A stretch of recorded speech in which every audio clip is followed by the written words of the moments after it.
प्रथम प्रणाम मेरे गुरु को, यहाँ उपस्थित संतों को मैं प्रणाम करती हूँ। बस्तर में स्थित 52वां शक्तिपीठ माँ दंतेश्वरी माई की कृपा से मैं ये उद्बोधन को शुरुआत करती हूँ। व्यास पर बैठे सभी विद्वज्जनों को नमस्कार, आप सभी को नमस्कार। जब कोई पूछता है कि आप कहाँ से हैं, मैं उस छत्तीसगढ़ से हूँ जहाँ पर श्री राम वनगमन मार्ग है। मैं उस छत्तीसगढ़ से हूँ जहाँ पर श्री राम की माता कौशल्या का जन्म हुआ था। मैं उस छत्तीसगढ़ से हूँ जहाँ के सरगुजा के रामगढ़ में सीतारंगा की गुफाएं हैं, जहाँ कालिदास जी ने मेघदूतम की रचना की। यह पूरे वर्ल्ड की प्राचीनतम नाट्यशाला है। जब मैं बताती हूँ कि मैं छत्तीसगढ़ से हूँ, तब मैं ये बताना चाहती हूँ कि हमारे वहाँ पर शिवरी नारायण में माता शबरी का वो आश्रम है जहाँ साक्षात प्रभु श्री राम आए थे उनसे भेंट करने। आप विडंबना देखिए कि मैं ये सब जब बताना चाहती हूँ कि मैं इस छत्तीसगढ़ से हूँ, तो वो ये जानने के उत्सुक ही नहीं होते। वो ये जानना चाहते हैं, अरे आप तो छत्तीसगढ़ से हैं, वहाँ तो बहुत नक्सली होते हैं। उनके ये विचार होते हैं, यहाँ बैठे बहुत से भी लोगों के ऐसे विचार होंगे। उनके ये विचार होते हैं कि अगर आप शायद रेलवे स्टेशन में उतर जाए या फ्लाइट से आपने लैंड किया और आप पता नहीं आप नक्सलियों द्वारा ब्लास्ट कर दिए जाए या क्या हो जाएगा आपके साथ। या ये लोगों के प्रश्न होते हैं कि हाँ छत्तीसगढ़ ना, वहाँ पे ट्राइबल्स है, do they wear clothes now, क्या हमको अभी देखने को मिलेंगे क्या वो बिना कपड़ों के जो ट्राइब्स है। इस तरीके के प्रश्न ये मुझसे आज भी किए जाते हैं।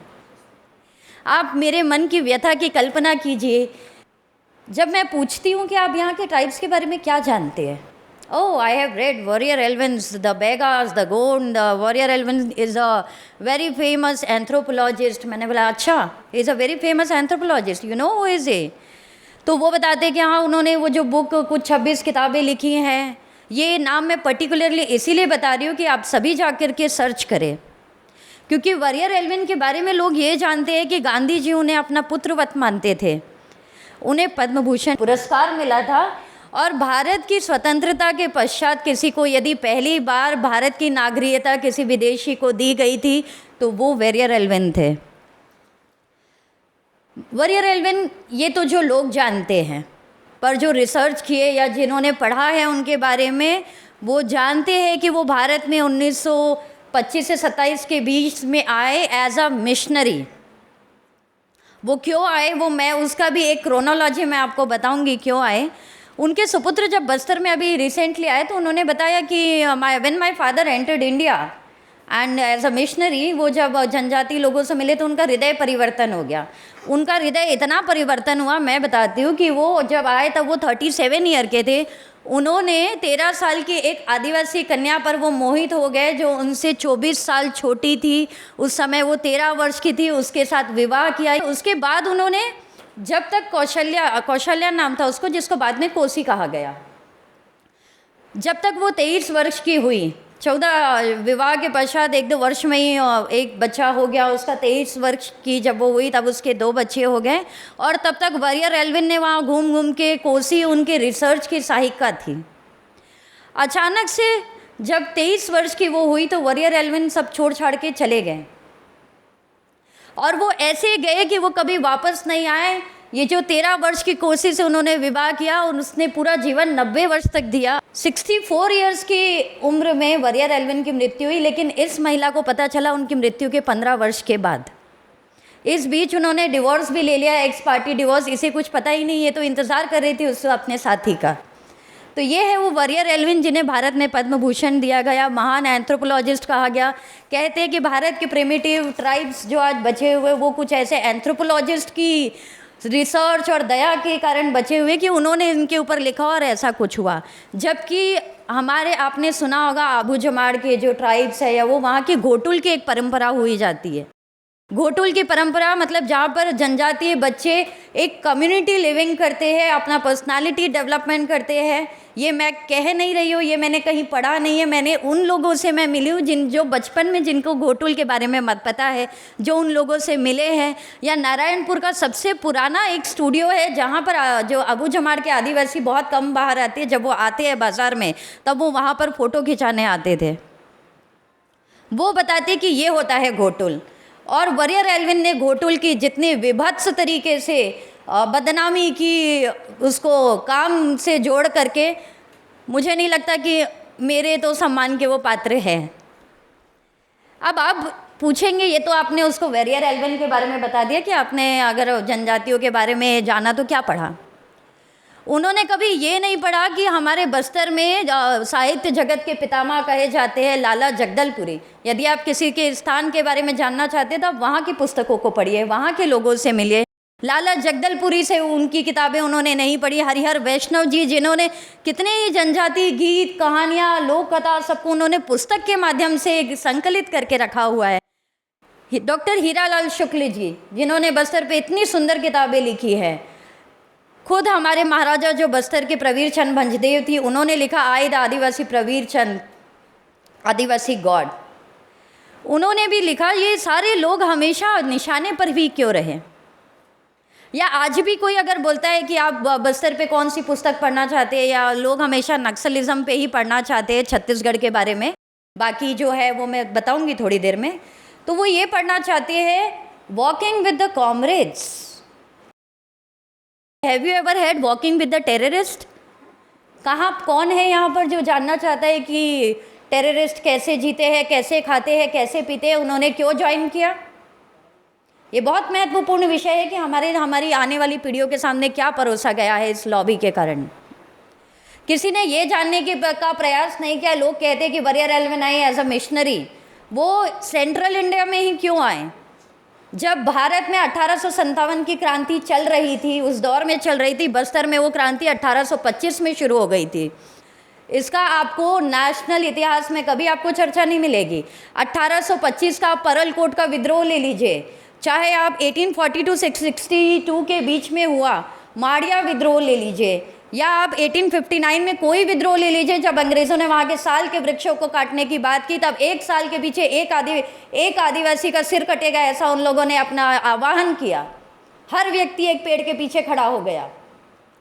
आप उसके बाद भूमकाल का विद्रोह 1910 के समय पे हुआ, जब आपने सुना होगा गुंडाधुर का नाम, गुंडाधुर काफ़ी प्रचलित है।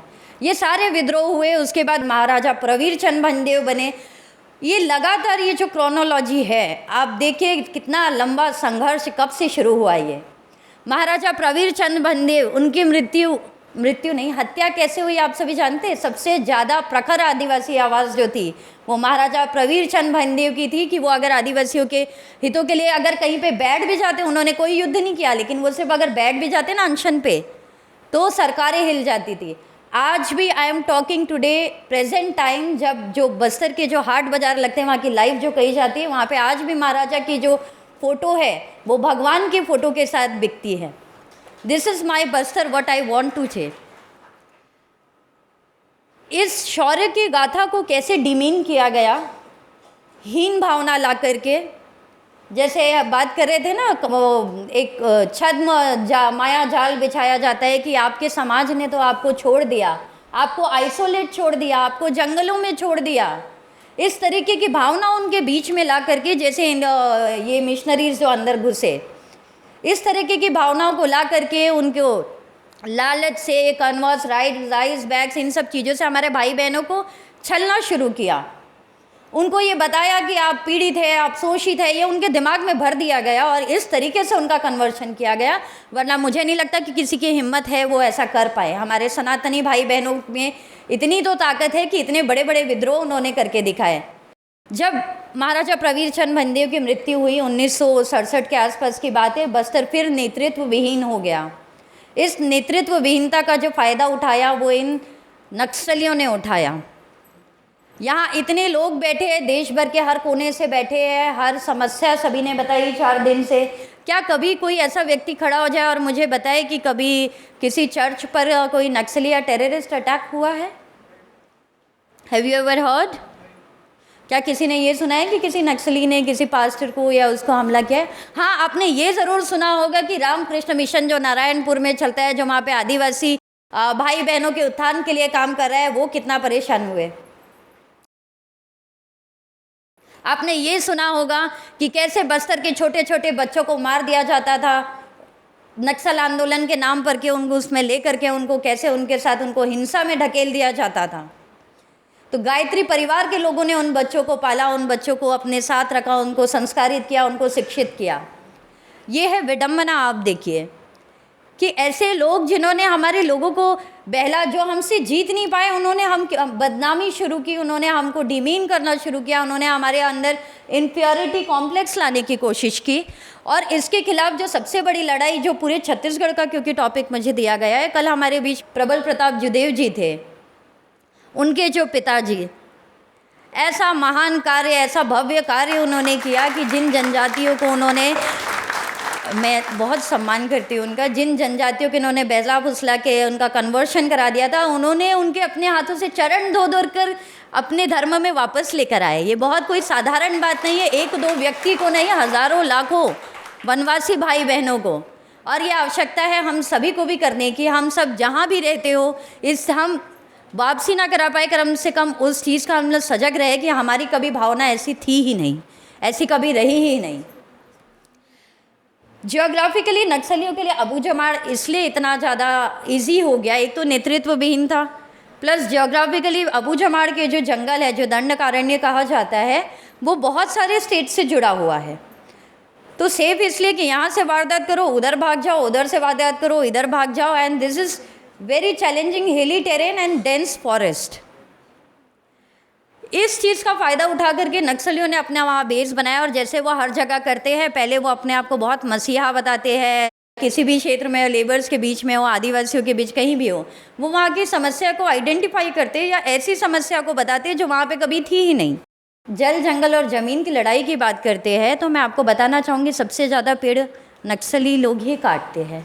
अकेले जो झीरम घाटी का हत्याकांड हुआ था, जिसमें महेंद्र कर्मा जी और कितने कांग्रेसी लीडर्स मारे गए थे, उस अकेली घटना में 100-150 पेड़ काट करके रोड में लगा दिए गए थे। जब अपना शहीदी सप्ताह मनाते हैं तब वो ऐसे पेड़ काट देते हैं, ऐसे ज़मीन पर स्पाइक होल लगा देते हैं, जब वहाँ से लोग जाते होते हैं, इनके इसमें अगर पैर पड़ जाए तो I would like to show you कि ऐसे पूरा आर पार, ऐसे अगर पैर है तो पूरा रॉड आर पार चला जाता है। इस तरीके से स्पाइक होल्स लगा करके नोकीली तारी होती है उसमें। ये सारी रीसेंट फ़ोटोज़ है, पुरानी तो मैं लाई भी नहीं। फोर्सेस के लिए उनका कहना है कि ये हम फोर्सेस के लिए लगाते हैं, फोर्सेस आए तो इसमें ट्रैप हो जाए, और इस तरीके के छोटे छोटे वो तैयार करते हैं। ज़मीन की लड़ाई वो कर रहे हैं, वो ऐसे आईडी ब्लास्ट वहाँ पे जगह जगह पर होते हैं, वो ब्लास्ट होते हैं। आप ज़मीन की हालत देखिए, ये तो छोटा मोटा है, इससे भी बड़े होते हैं। इस तरीके से रोड्स को उड़ा दिया जाता है। एंटी लैंड माइन जो व्हीकल्स होती है, जो उसको विथस्टैंड कर सकती है, तो वो इतना एक्सप्लोजिव यूज़ करते हैं कि वो anti land mine vehicle blast हो जाती है। एक 12 साल की लड़की अपनी माँ के साथ आ रही थी जंगल की पगडंडी से फोर्स जो है वो रोड से जाती है, उससे उस आईडी पे उसका पैर पड़ गया, उस बच्चे के इतने चिथड़े उड़ गए कि माँ बेहोश हो गई। बाद में चादर में लपेट करके उसके शव को लाना पड़ा। एक सुरक्षाकर्मी, सभी कोई गए थे वहाँ पर पे, मैं ये घटना बता देती हूँ। सुरक्षाकर्मी कॉम्बिंग ऑपरेशंस में जाते हैं, सर्चिंग्स में जाते हैं, रोड ओपनिंग में जाते हैं। खाना खाने के लिए वो बैठ ही रहे थे, एक आईडी पे सुरक्षाकर्मी का पैर पड़ गया, वो टिफ़िन खुला भी नहीं और उसके पूरे चिथड़े उड़ के पेड़ों पे लटक गए। ये कहते हैं कि हम जो आईडी लगाते हैं ना, वो हम सुरक्षा बल जो है वो हमारे दुश्मन है, हम उनके लिए लगाते हैं। गाड़ियों को जला देते हैं जो सड़क के निर्माण में लगी, जो वहाँ के लोगों के जिनके लिए वो तथाकथित लड़ाई लड़ रहे कहते हैं, उनके लिए जब सड़क बनती तो निर्माण में लगी गाड़ियों को इस तरह जला देते हैं। बसें वहाँ पर चलती है, ट्रांसपोर्ट का साधन, आधी रात को सारे यात्रियों को बस से उतार देते हैं और बस को जला देते हैं, ताकि वो आदिवासी इधर से उधर कभी ट्रैवल ही ना करे। वो बाहर आएगा तो वो लोगों को बताएगा कि अंदर क्या चल रहा है। गांव से निष्कासित कर दिया जाता है यदि उनकी बात ना माने, यदि उनको लेवी ना दे। लेवी ये केवल ठेकेदारों से, क्योंकि एक्सटॉर्शन इनका सबसे बड़ा बिजनेस है। एक आंकड़ा है कि सालाना 1100 करोड़ की वसूली ये लोग करते हैं, और ये नक्सलिज्म सिर्फ अभी वसूली का ही बिजनेस होके रह गया है। अगर मैं आपको ये फ़ोटो दिखा दूं कि एनकाउंटर में कैसे उनको मारा जाता है तो आप तरबूज खाना छोड़ देंगे। ग्रामीणों को सिर्फ इसलिए मारा जाता है क्योंकि उनको, नक्सलियों को शक है कि वो पुलिस के इन्फॉर्मर्स हैं। जन अदालत जब लगाते हैं, पूरे गांव को बुलाते हैं, छोटा बच्चा बुजुर्ग सबको बुला करके पेड़ पे उल्टा लटका करके हाथ पैर बांध देते हैं और लाठियों से इतना पीटा जाता है, किसी व्यक्ति को आप एक गोली मारिए मर जाएगा, उनके पास बंदूकें हैं। पर वो क्यों ऐसे बर्बरता से मारते हैं? क्योंकि कोई उनके खिलाफ आवाज़ उठाने की हिम्मत ना करे। आपको लग रहा होगा कि ये मैडम बस्तर की आवाज़ उठा रही है, वहाँ से कोई आके क्यों नहीं बोलता?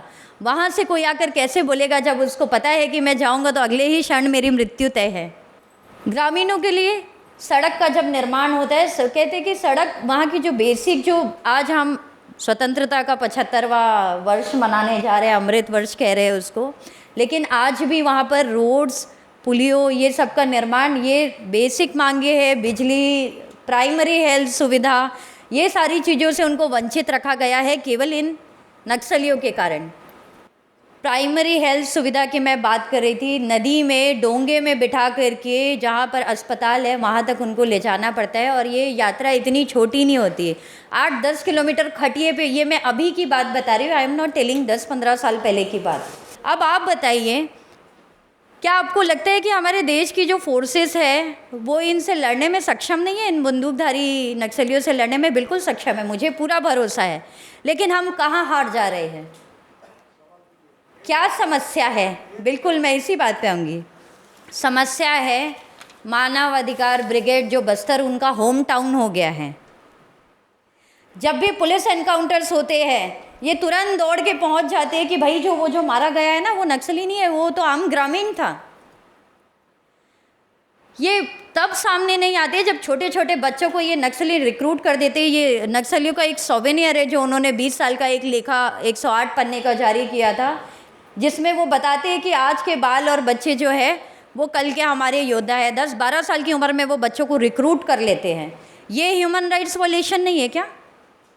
वो बच्चों को जनताना सरकार में पढ़ाना चाहते हैं, जहाँ की पढ़ाई ये होती, मैं नहीं बोल रही हूँ कि ब से बंदूक, ब से बम, इस तरीके से, क से क्रांति, ऐसी पढ़ाई कराई जाती है। दिस इज़ अ लेटर, या जो राहुल जी बता रहे थे, राहुल कौल जी, कि कैसे वहाँ पर पे लॉ भी एक्टिव हो जाती है।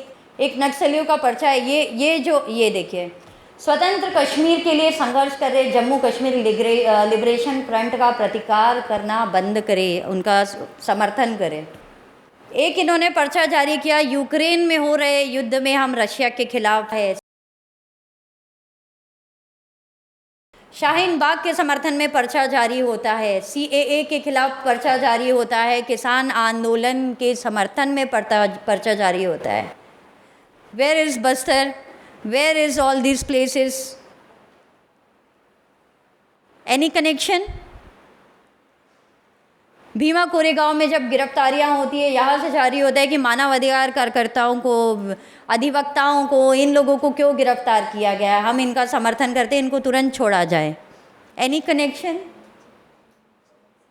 सलवा जुडूम के खिलाफ माननीय सुप्रीम कोर्ट में याचिका लगाई गई। सलवा जुडूम जो जन जागरण अभियान था, जैसे हम देख रहे हैं आज जितनी भी समस्या है, उसका एक समाधान ये है कि जन जागरण अभियान, हम हिंदू जन जागृति समिति भी वही काम कर रही है, और वहाँ भी सलवा जुडूम के माध्यम से वही काम शुरू हुआ। उसको कैसे स्ट्रैटेजिकली उसमें अपने लोग डाल करके उसको डीफेम किया गया, और जब उससे भी बात नहीं बनी तो वो सर्वोच्च न्यायालय में ले गया गया। जब महेंद्र कर्मा जी से पूछा गया कि आपन कैसे हार गए ये जंग, तो उनका कहना था कि हम दिल्ली के पावर पॉइंट प्रेजेंटेशन में हम हार गए। सो ये हमारी परेशानी है कि हमारे पास वहाँ तो लड़ने वाले लोग हैं जिनको पता है कि अगला कदम रखेंगे तो हम जिएंगे कि नहीं, जो हमको कभी भी मारा जा सकता है। अगर हम उनके खिलाफ आवाज़ उठाएंगे तो हमको पुलिस इन्फॉर्मर्स कह करके मार दिया जा सकता है अगले ही पल। तो ऐसे लोग तो अपनी लड़ाई बेचारे लड़ ही रहे हैं, वहाँ पे रहकर अपनी पूजा पाठ संस्कृति सब कुछ चला रहे हैं। अनिल धीर जी ने उस दिन कहा था कि हम संरक्षण कर रहे हैं, हमको इन सनातनी भाई बहनों का भी संरक्षण साथ में करना होगा। ये मैं बहुत डिटर्मिनेशन के साथ कह रही हूँ। मैं आपको एक आंकड़ा देती हूँ, आखिरी बार आप लोगों ने बस्तर के बारे में नेशनल मीडिया में कब सुना था? Anybody remembers? बंगाल इलेक्शन के समय जब गृह मंत्री वहाँ से बंगाल दौरा छोड़ करके यहाँ पर आए थे, जब 22-23 जवान हमारे शहीद हो गए थे, वहाँ पर बलिदान हो गए थे, उसके बाद का मैं आंकड़ा आपको बताती हूँ। 2021 की बात है ये, 3 अप्रैल 2021 की, जिसके बाद एक नक्सली पर्चा जारी हुआ था जिसमें उन्होंने ये कहा कि अमित शाह जी बदला लेने की बात करते ये असंवैधानिक है। ये असंवैधानिक वो लोग कह रहे हैं जिनका संविधान पे कोई विश्वास नहीं है, जिनका संविधान से कोई लेना देना नहीं है, जो अपनी खुद की बंदूक के दम पे सत्ता लाना चाहते हैं। आंकड़े मैं आपको बता रही हूँ, 2021 29 सिविलियंस, 45 सिक्योरिटी फोर्सेस, ये लोग बलिदान हुए। 2022 में 16 सिविलियंस, 2022 मतलब अभी सिर्फ जून ही चल रहा है, 2022 में 16 सिविलियंस, 7 सिक्योरिटी फोर्सेस पीपल। मई 2022 में ही अधिवेशन में आने के पहले ही पिछले माह ही केवल 4 ग्रामीणों को मार दिया गया, उसमें से एक सरपंच के पति भी थे, सिर्फ इसलिए कि वो विकास कार्यों को होने देना चाहते थे। तो वहाँ के लोग तो लड़ रहे हैं, वहाँ जितने भी वो दिए जाते हैं आवेदन, आप किसी भी गांव में चले जाइए, वहाँ पर एक ही आवेदन ज़्यादा आता है कि हमारे गांव में पुलिस कैंप का निर्माण किया जाए, हमारे यहाँ पे प्राइमरी हेल्थ सुविधा होनी चाहिए, स्कूल्स होने चाहिए ताकि हमारे बच्चों को 10-10 किलोमीटर पैदल ना जाना पड़े। हम जहाँ पर लैग कर रहे हैं वहाँ पर ये है कि यहाँ पर ऐसी किताबें लिखी गई है कि हु वांट्स टू नो कि नक्सल्स कैसे रहते हैं, क्या खाते हैं, क्या पीते हैं। वहाँ पर ये कभी नहीं लिखा गया कि वो ग्रामीण जिनके घर वालों को मार दिया गया नक्सली हिंसा में, वो कैसे जी रहे हैं, वो अपना जीवन व्यापन कैसे कर रहे हैं। सलवा जुडूम के बाद जब एक तरफ की बंदूकें खींच ली गई और दूसरी तरफ की बंदूकें तो उनके हाथ में ही थी, उसके बाद चुन चुन के उन लोगों को मारा गया जिन्होंने नक्सलवाद के खिलाफ लड़ाई ग्राउंड जीरो पर उठाई। उनके सारे नेताओं को मारा गया, कुछ लोग अभी जीवित हैं, और ऐसा मारा गया कि जब महेंद्र कर्मा जी को मारा गया तो कितने विभत्स तरीके से मारा कि मारने के बाद उनके शव के आजू बाजू वो लोगों ने डांस किया। ऐसे कितने ही लोग हैं, ऐसे कितने ही सलवा जुडूम के लीडर है, या ऐसे कितने ही लोग हैं जिन्होंने नक्सलियों के खिलाफ आवाज़ उठाई। एक मधुकर राव जी है जिन्होंने सलवा जुडूम ये जन जागरण अभियान वाकई शुरू किया। आज वो 2008 से थाने में सोते हैं। उन्होंने सलवा जुडूम में जितने लोग मारे गए उनके अनाथ बच्चों को वो पाल रहे हैं, उनका पोषण कर रहे हैं, उनको पढ़ा रहे हैं। तो वो सब अपनी लड़ाई लड़ रहे हैं। हम यहाँ पर ये जो इनके स्ट्रीम्स है, आप फिल्म्स देखेंगे, मैं आपको एग्जाम्पल दे सकती हूँ न्यूटन फिल्म का, सब जा कर के देखिएगा क्या नैरेटिव सेट किया गया, बुक्स लिखी गई। ऐसे कोई साहित्य आया ही नहीं, या आया तो उसको लोगों ने कभी उसका प्रचार ही नहीं किया। तो आपसे बस सभी से इतनी अपेक्षा है कि हमारे उन सनातनी भाई बहनों की रक्षा के लिए आप सभी इस अभियान में हमारा साथ दें, इस जन जागरण में साथ दें। जो लिखते हैं वो लिखे, चाहे आप हिस्ट्री की फील्ड में लिखे, चाहे आप वहाँ की सक्सेस स्टोरीज़ लिखना चाहते हैं आप वो लिखिए कि कैसे बच्चे वहाँ से पढ़ के आगे आ रहे हैं।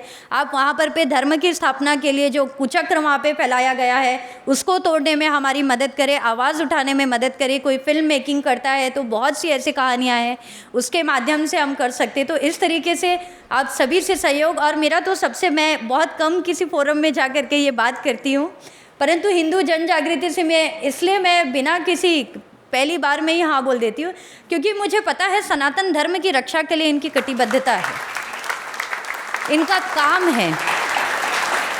और हमारे सबसे पुराने जो सनातनी भाई बहन हैं जो इतने सालों से संघर्ष कर रहे हैं, बहुत हुआ संघर्ष अकेले, अब हम सबको साथ मिलके उनका साथ देना है। आप सभी से अपेक्षा है आप जो भी फील्ड में हो आप आगे आएँ, हम मंदिरों के साथ साथ हमारे भाई बहनों की भी रक्षा करें। धन्यवाद।